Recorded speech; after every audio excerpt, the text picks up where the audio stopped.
All right, guys. Hey, so we're going to hop into the enterprise messaging intro. I think is as we kind of loosely titled it. So my name is Jonel Cordero. In case you don't know, I am the Chief Operating Officer here at DragonChain. I'm the former Chief Marketing Officer as well. So there is this aspect, and this whole segment is to kind of more clearly define how we're starting to have conversations with various enterprises, and how the education process kind of evolves in terms of their buyer's journey, and how we're trying to position ourselves to make them realize the pain points that they have, and that blockchain/DragonChain is a viable option or the route to go to solve the problems that they're doing, right? So, excuse me, I'm going to time myself in terms of that. So one of the things that I want to start off saying is that DragonChain, the vision of DragonChain is this idea is that we make the impossible possible with software infused with trust, scarcity, and market principles, right? And again, there's been so much noise in terms of this industry about about what blockchain is and all of that jazz, and kind of what's possible with the technology, and really, what can it do? What does DragonChain do? Do we even need it in terms of that, right? So the issue too is that when you think of blockchain in general, the narrative is really owned in terms of banks, money, crypto, Bitcoin. So when you think of that word, right away your mind kind of goes into a realm that's kind of not necessarily where DragonChain's trying to focus on, or at least where we believe that the solutions are. So one of the things that we've been trying to really do is kind of recapture the narrative, reframe the narrative around here, and specifically focusing our ideal customer profile, at least in terms of, remember what I was saying earlier in terms of platforms, right? A platform, it's all about facilitating interaction between two parties, right?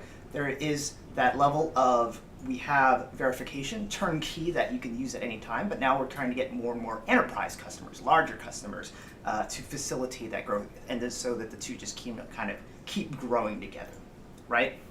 So the thing is, because of all this noise, when you first kind of go into a conversation with our ideal customer profile, so when I say that, it's usually we're targeting a lot of larger companies that make 500 million or more, VP level or higher, in terms of trying to get that education going to someone that actually has a budget to make this change. Because when you're changing an inherent process or how you're doing things, there's just a level of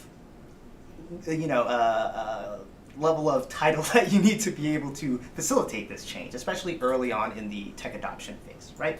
So we started reforming the narrative now that the problem is bigger than financial transactions, bigger than Bitcoin, bigger than crypto. It's actually bigger than blockchain, right? We want to stop kind of that focus on those things and define kind of the clear business value of how customers, at least the users of the verification, actually gain and have an ROI in terms of that, right? So we're reframing the narrative, right? Let's hop into the how we're doing it, what we're doing it, and why. And I'm going to try and, my goal is by the end of this segment is that there's just one-liners of how DragonChain is doing it, what DragonChain is doing, why we're doing it, and just make it more simplistic, where any one of our community members that are watching, or enterprise customers that are watching, just understand at least top level the pain point being solved, what their options are, and how DragonChain solves that uniquely, right? So how we're doing it, we're going to we allow businesses today to use blockchain at the fundamentals of what it's meant for, to verify and prove all these processes across their operational functions, providing data confidence and better insights to act upon, right? So the key here is that giving that level of confidence that now increases and lowers risk so you can act on it. That the sharing of data equals faster business, right? So what do we do? Essentially what we do is we broker data. That's essentially it. When you think of brokering, You think of, again, some sort of intermediary, some sort of protocol in between or whatever that facilitates transactions between two groups. So what we do is that we take your data and we allow brokerage of it in a way to use it in terms of whatever interactions that are going to be happening. So it's not a better blockchain solution, a better cryptocurrency solution. Granted, yes, we, because of our flexibility, because of our speed to market, we are a better blockchain, but it's not speaking right now as well to enterprise customers, right? They're not looking for a better blockchain, right? But they are trying to figure out ways to better use their data and interact with it. So what do? We are data brokers, right? We broker data. So why do you do that? Or why would you want to do it, right? So essentially, one of the things that we're working on is this explainer video what I'm going to do is just read the script directly. Is that, as an enterprise customer, you rely on data to make important decisions. However, the tools to use this data have not kept up with the economy's digital transformation. So unreliable data, redundant data, the inability to automate based on information due to that risk, and then even the ever-shifting kind of regulatory landscape is just a whole nother story. So today's modern world requires data that is accurate and trusted to lower that risk and increase confidence to act, right? The pain point is that business, basic data transaction models aren't reliable, right? So in this age of legacy architectures, it's not keeping up in terms of how we're transacting. Businesses have to be faster, smarter, be able to act and do it in a way that is regulatory, that is secure and protecting people's data. There is a higher level of standard that's going out there, right?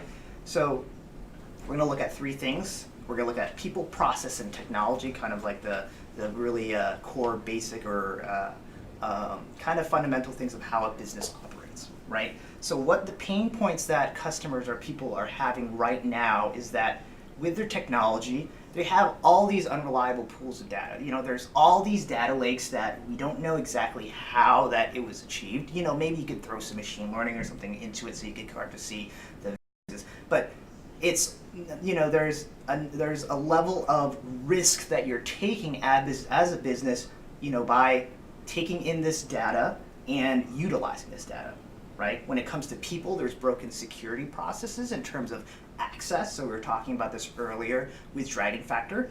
And then whereas also when it comes to process, there is a cost towards this management of various third parties when it comes to service delivery that is incurred. So the problem is, or the issue is, a very different kind of management is needed when coordination can be performed without intermediaries with the help of new technologies, right?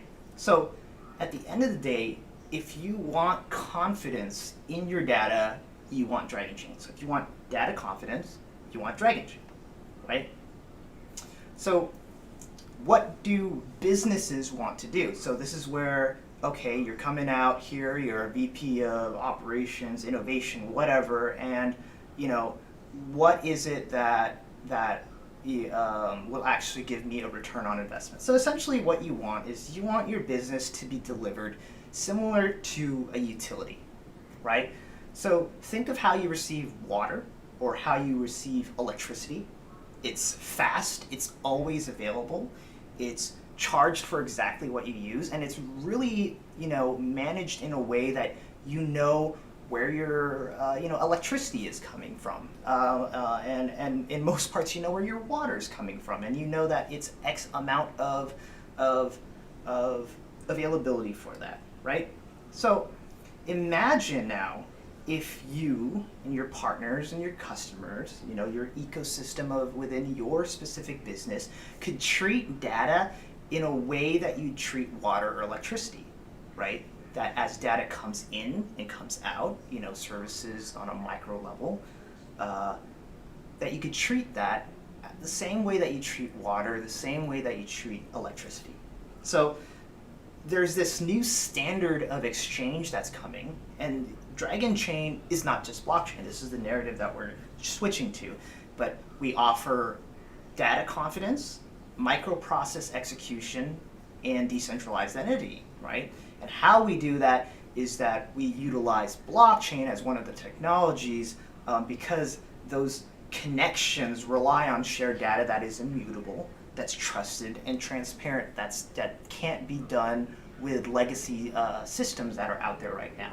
So DragonChain's all these and more, and the common link connecting the modern digital marketplace, right? So let's hop in now into kind of, again, using this aspect of technology, people, and processes, because it's almost like a maturity model that you're going to see in terms of people coming in to evolve the way that they deliver and consume services of all sorts, right? So essentially there's 3 generations of how we're doing those things, and I'm going to talk about it in terms of, again, technology, people, and process.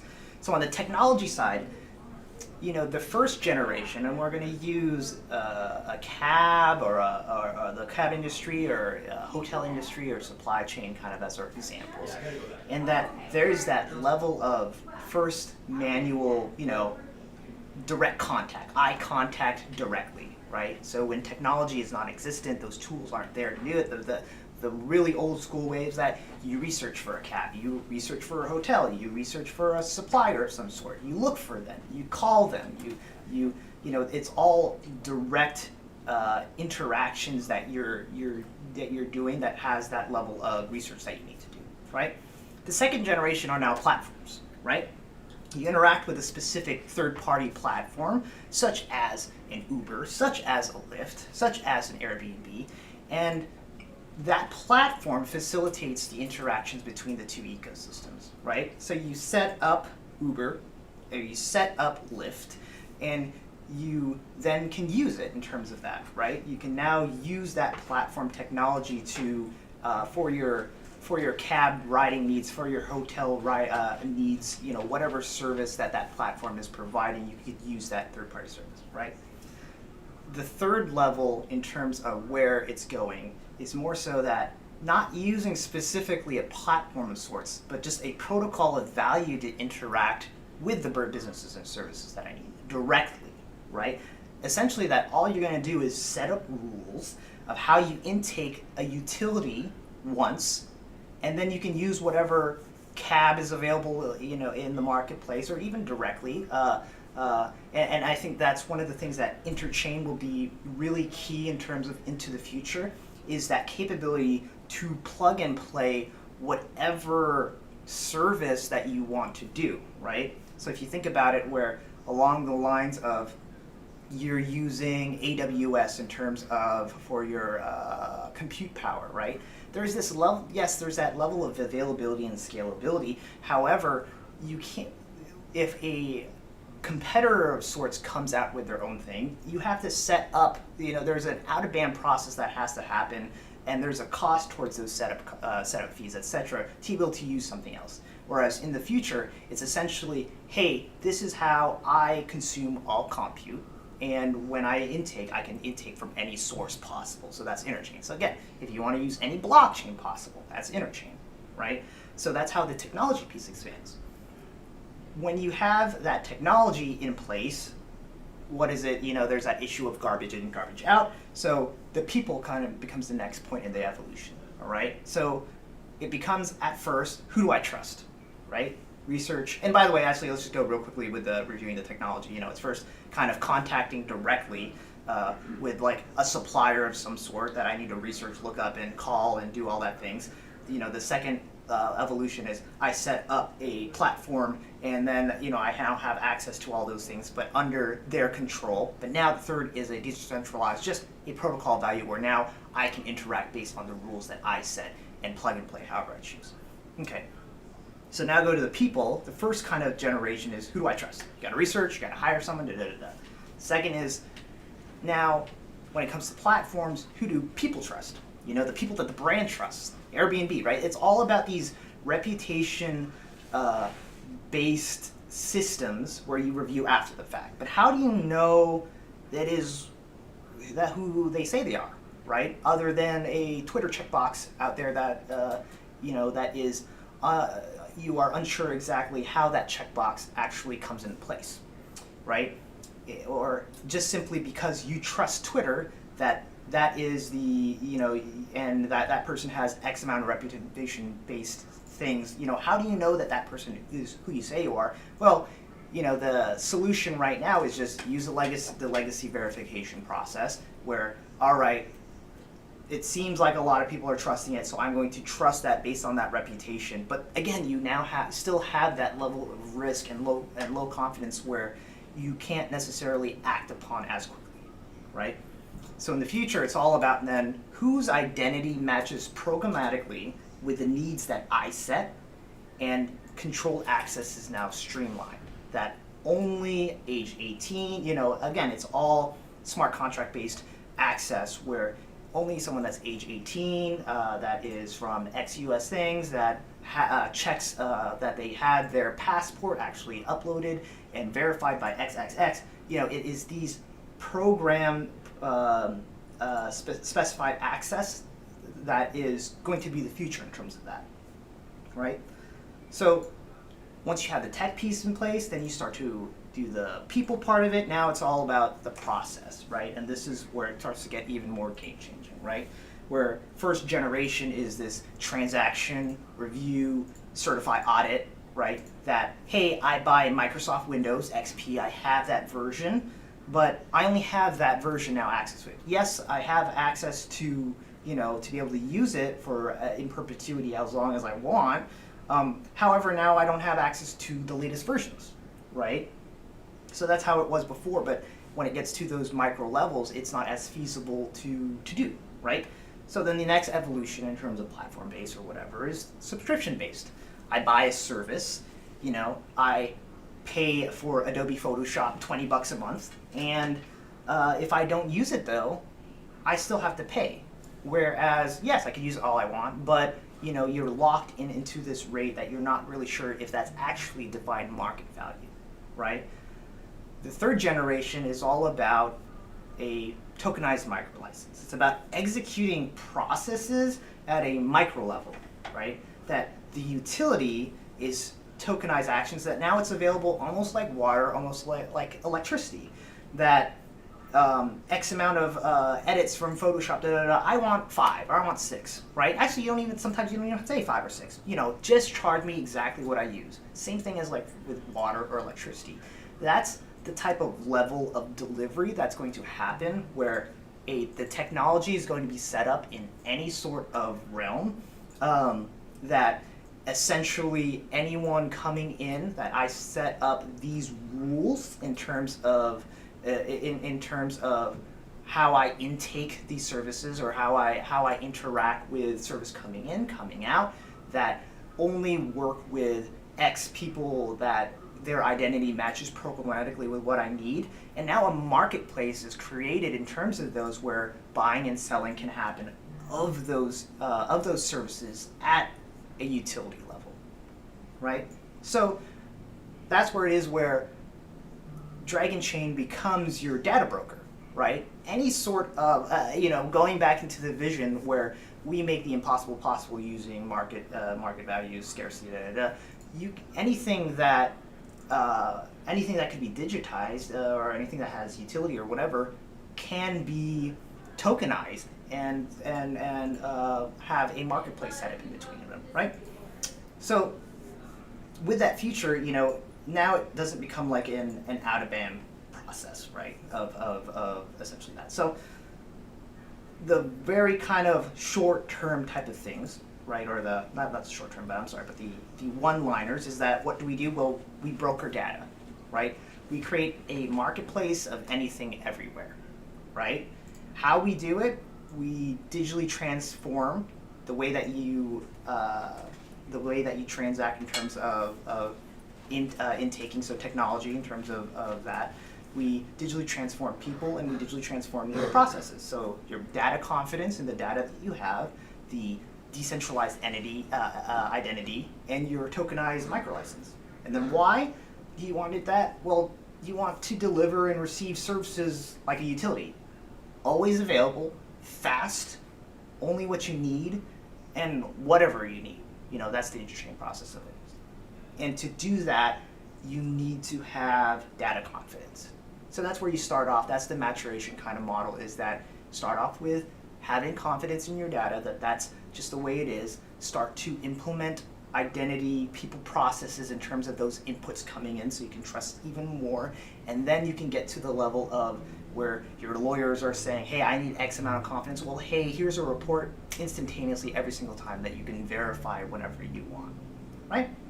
So that is kind of the baseline of the people, process, and technology, and how it's going to evolve, and what our pain points that are kind of seen right now in terms of first generation, second generation, and what the third generation is going to look like, right? So we got like 3 minutes, so let's go into examples of how some companies are doing that today, right? So you have potentially like a knowledge perk, right? Where what they're doing is that they're implementing technology, right, to verify that their coffee is organic, that you can look it up any single time, right? All this data is now flowing through a specified protocol of value that is available and verifiable at any time, right? They're starting to do a second generation type of access management where, you know, trust in terms of hiring people that is doing these inputs, or that are supplying these verification or this data that it is what it says it is, because there's value in terms of my coffee being 100% organic based on X rules, not 99.999% organic, but 100% organic, right? And that these inputs are only acceptable by these identifiable resources, right? And in the future, as they begin to potentially tokenize this coffee knowledge marketplace, you can now tokenize almost that coffee knowledge of, hey, that this coffee is indeed from X, that, you know, I will pay X amount to have that coffee, grind it at X temperature, and intake it almost like water, you know, almost like electricity anytime that I want. Same thing with supply chains and stuff like that. So that's it in terms of our messaging. You know, we could go through this process. You know, that's our sales team members are available anytime to talk to anyone in terms of how we can start becoming your data brokers, taking whatever data that you have and help you become more efficient, faster, and make those things available. So yeah, that's my presentation. So.